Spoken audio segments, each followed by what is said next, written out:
Welcome to my YouTube channel. आज की इस वीडियो में हम डिस्कस करेंगे different shortcut terms used at civil engineering site. अगर आप एक सिविल इंजीनियर हैं और आप as a supervisor, site supervisor या site engineer, as a site incharge, या आप as a quantity surveyor, as a cost analysis वगैरह के तौर पे काम कर रहे हैं, तो इन टर्म्स का आपके लिए जानना बहुत ज़रूरी है। जो हम आज टर्म डिस्कस करने जा रहे हैं उनमें PCC, RCC, RBC, DPC, DPR, IPC, RMC, TM और आरएफआई शामिल है। तो चलिए इनको एक एक करके हम डिस्कस करते हैं। सबसे पहले हमारे पास आता है पीसीसी, प्लेन सीमेंट कंक्रीट। ये क्या होता है? एवरी कंक्रीट विदाउट रेनफोर्समेंट और स्टील इज कॉल्ड पीसीसी।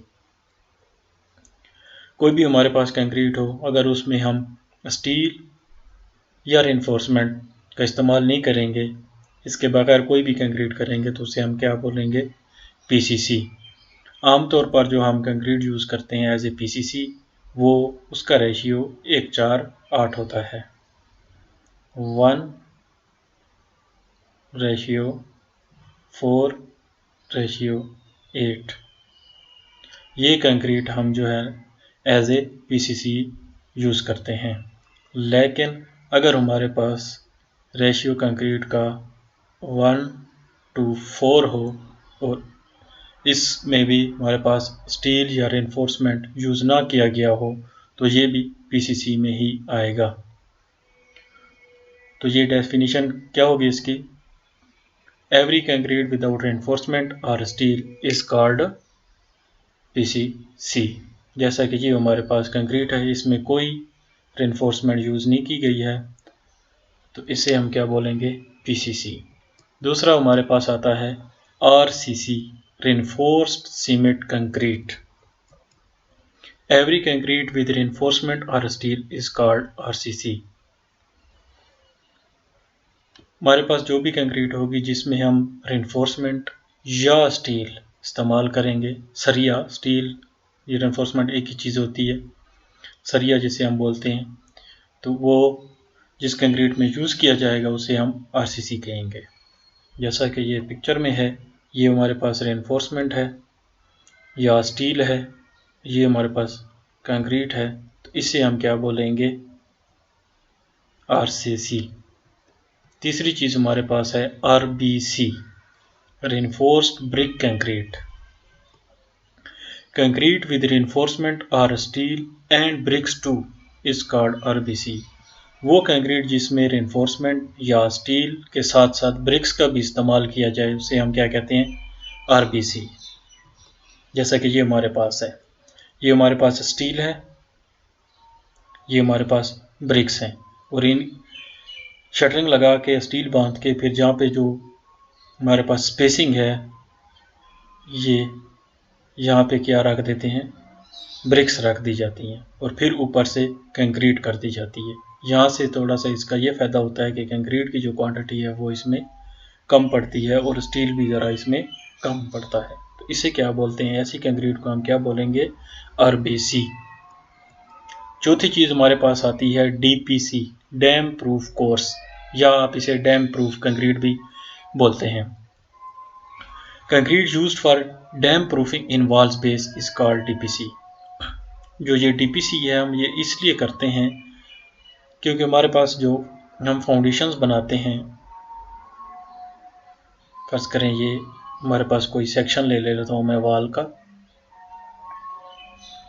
ये हमारे पास वॉल का सेक्शन आ गया, तो फर्ज करेंगे यहाँ तक हमारे पास जो है, यहाँ तक ये हमारे पास, इसको हमने फिलिंग कर दी, इसकी किसी भी चीज़ के साथ, मिट्टी के साथ या रेत के साथ या खाके के साथ इसको यहाँ तक फिल कर लिया, तो यहाँ जो हमारी ब्रिक्स की चुनाई हुई है, मैसनरी हमारी है, यहाँ से ऊपर तक है, तो इसमें जो पानी वगैरह नमी आएगी, तो ब्रिक्स तो वाटर ऑब्जर्व करती हैं, पानी ऑब्जर्व करती हैं, तो हम यहाँ पे डीपीसी डाल देते हैं ताकि जो ये ब्रिक्स यहाँ पे पानी ऑब्जर्व कर रही हैं वो ऊपर ना जाए, जो हमारा पेंट एरिया है या जो हमने उधर वुड का काम किया हुआ है वॉल्स पे, वो हमारी ख़राब ना हो। तो इसलिए हम यहाँ पे DPC डालते हैं, और ये तकरीबन 1 इंच से 2 इंच जो है ना हम थिकनेस की डालते हैं। और इसमें जो हमारा रेशियो है उसे हम 1, 2,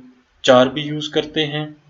और अगर आप मज़ीद इसको अच्छा करना चाहें तो इसमें आप रेशियो 1, 1, 2 भी इस्तेमाल कर सकते हैं, ताकि अच्छी वाटर प्रूफिंग इसकी हो। जैसा कि ये हमारे पास DPC है। ये जो चीज़ है इसको हम क्या बोलते हैं, DPC वाल के ऊपर जो ये इस्तेमाल किया गया इसे हम DPC बोलते हैं। 4th नंबर पे हमारे पास है DPR, daily progress report, document in which we put every day activity, in which we write every day activity. एक ऐसा डॉक्यूमेंट होता है, पीस ऑफ पेपर होता है, जिसमें हम जो है ना रोज़मर्रा की जो साइट पे हमारी एक्टिविटीज़ होती हैं वो इसके अंदर हम लिखते हैं और जाके फिर हम इसे जमा कर देते हैं। एक ऐसा डॉक्यूमेंट जिसमें हम साइट के ऊपर हमारी जितनी भी डेली एक्टिविटीज़ होती हैं वो हम लिखते हैं। फ़र्ज़ करें कि हमारे मैन पावर, हमारे पास कौन कौन से बंदे काम कर रहे थे साइट पे,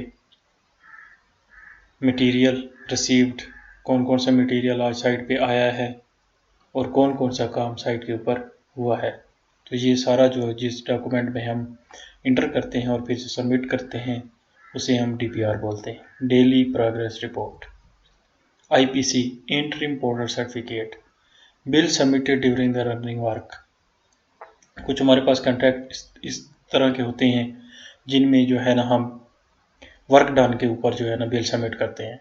तो जितना हमने काम किया होता है उसके हिसाब से हम बिल बना के सबमिट करते हैं और उसके हिसाब से हमें पेमेंट मिलती है, तो उसे हम IPC बोलते हैं, इंटरिम पोर्टर सर्टिफिकेट। इसके बाद हमारे पास आता है RMC, रेडी मिक्स कंक्रीट। ये वो कंक्रीट होती है, concrete that is mixed in batching plant, we called it RMC। ये ऐसी कंक्रीट जो कि बैचिंग प्लांट पे मिक्स की जाती है, उसे हम क्या बोलते हैं, रेडी मिक्स कंक्रीट। एक होती है मैन्युअली मिक्स्ड कंक्रीट, जो मजदूर लेबर साइट के ऊपर मिक्स करती है, उसे हम मैन्युअली मिक्स्ड कंक्रीट कहते हैं। और ये बैचिंग प्लांट में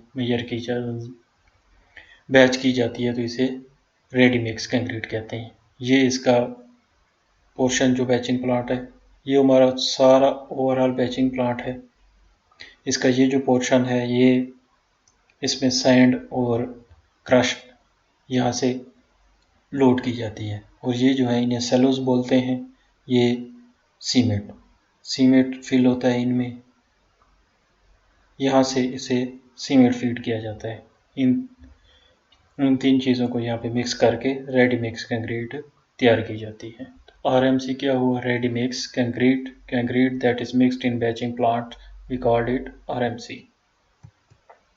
इसके बाद है TM, transit mixer, truck that transfer the ready mix concrete from plant. जो हमने RMC हमारे पास तैयार होती है, तो उसे साइड पे ले जाने के लिए हमें एक मशीनरी की ज़रूरत होती है, ट्रक की ज़रूरत होती है, उसे हम क्या बोलते हैं, उसे हम क्या बोलते हैं, TM, ट्रांजिट मिक्सर। ये जो है इसे हम क्या बोलते हैं, ट्रांजिट मिक्सर। इसके बाद हमारे पास आता है RFI, request for inspection, document submitted to client for inspection of work. हमने कोई भी काम किया कर रहे हैं साइट के ऊपर, फर्ज करें हमने स्लैब का स्टील बांध लिया है और हम जो है ना उसके इंस्पेक्शन कराना चाहते हैं, क्योंकि जब तक इंस्पेक्शन ना हुई हो तो हमें कंक्रीट अलाउ नहीं की जाती, ये क्लाइंट की तरफ से होता है। तो हम जो है ना क्लाइंट को एक डॉक्यूमेंट सबमिट करते हैं कि हमारी जो स्लैब है वो इंस्पेक्शन के लिए रेडी है, तो आप अपना बंदा भेजें, जो भी आप लोगों ने अपना कंसल्टेंट हायर किया हुआ है उसे भेजें, ताकि वो उसकी चेकिंग कर ले और फिर हमें पोरिंग का अलाउ करें। तो इसमें हम इस तरह के हमारे पास एक डॉक्यूमेंट होता है, उसमें ऊपर request for inspection RFI 5 star hotel, ये आपके फर्स्ट रैंक कोई भी है, ये प्रोजेक्ट नेम आ जाएगा, यहाँ पे आप इंस्पेक्शन डेट डाल देंगे कि किस डेट को आपने इंस्पेक्शन करवानी है। यहाँ पे कंस्ट्रक्शन नेम डेट आ जाएगी आपकी कि कौन सी साइट है आपकी, क्या डेट है, और यहाँ पे आप description of inspection and test type, तो आप यहाँ पे लिख देंगे कि कौन सी स्लैब है, फर्स्ट फ्लोर है, ग्राउंड फ्लोर है, या ग्रिड दिए गए हैं तो आप ग्रिड लिख देंगे कि फलाने ग्रिड की हमारी जो स्लैब है इसकी इंस्पेक्शन होनी है। तो इन सारे इंस्पेक्शन करने के बाद आपको जो है ना वो यहाँ पे रिमार्क्स अपने लिखेगा कि जी इनका स्टील ओके है तो इनको कंक्रीट के अलाउ किया जाता है। तो इस डॉक्यूमेंट के ऊपर जो हम उसे साइन लेंगे और क्लाइंट को सबमिट करेंगे और फिर उनके ऊपर कंक्रीट अलाउ के साइन लेंगे तो उसको हम क्या बोलते हैं, RFI, रिक्वेस्ट फॉर इंस्पेक्शन। उम्मीद करता हूँ कि आपको मेरी वीडियो अच्छी लगी होगी। अगर मेरी वीडियो आपको अच्छी लगी हो इसे लाइक, कमेंट और शेयर